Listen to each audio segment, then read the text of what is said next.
को लिए चलते हैं लखनऊ और तस्वीरें दिखाते हैं जहां पर विकसित कृषि संकल्प अभियान में मुख्यमंत्री योगी आदित्यनाथ का संबोधन जारी है। और इसमें कृषि वैज्ञानिक जो भी जाएंगे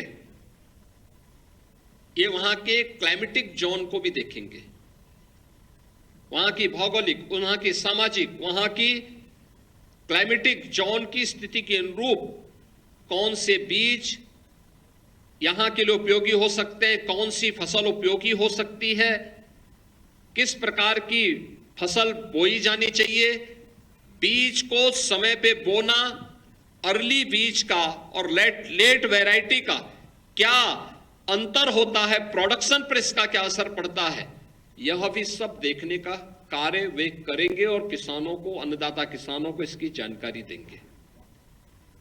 बहनों और भाइयों, आपने देखा होगा पिछले 8 वर्ष के अंदर डबल इंजन की उत्तर प्रदेश की सरकार ने खेती और किसानी के लिए, अपने अन्नदाता किसानों के जीवन में परिवर्तन करने के लिए एक बड़े अभियान को अपने हाथों में प्रधानमंत्री मोदी जी के मार्गदर्शन में लिया।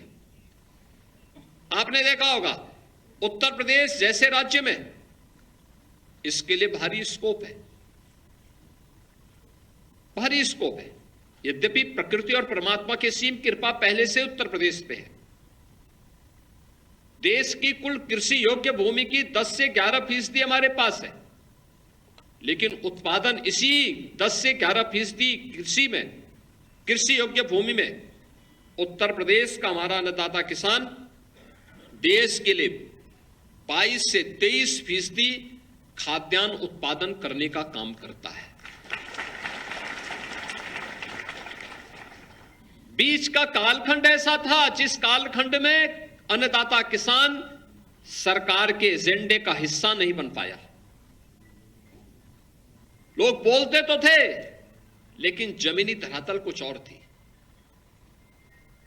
किसान को बीज नहीं मिलते थे, एमएसपी का दाम नहीं मिलता था, समय पे खाद नहीं मिलती थी, खेत के लिए पानी नहीं मिलता था, कोई तकनीक नहीं मिल पाती थी, सॉइल हेल्थ की कोई व्यवस्था नहीं थी, लागत कम हो, उत्पादन ज्यादा हो, इस पर किसी प्रकार का कोई जोर नहीं था। और आपने पिछले 10 वर्ष में प्रधानमंत्री मोदी जी जब आए, उनके शीर्ष एजेंडे में किसान था, अन्नदाता किसान था, खेती किसानी थी। आते ही उन्होंने सॉइल हेल्थ कार्ड का एक अभियान चलाया।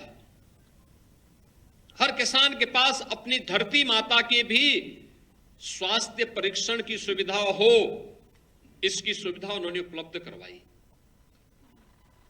और फिर यह अभियान आगे चला।